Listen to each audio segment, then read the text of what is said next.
Tā, laižam izsolēšu to šodien. Jauna tehniskā apskata.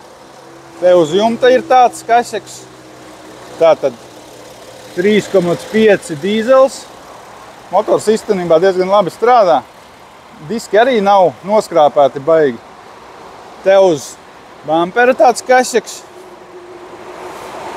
Tālāk.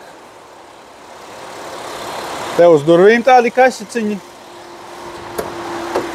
Jāpāršu ir salons bišķiņ, viena detaļa. Tālāk durvju ručkas. Tavs draugs Perekups zinās, ko darīt. Tas tur kopā izmaksās kādi 100–150 eiro. Notīs vēl spidometru un štukas 3 nopelnīs. Tā kā maksimālais share, repost, like, dislike un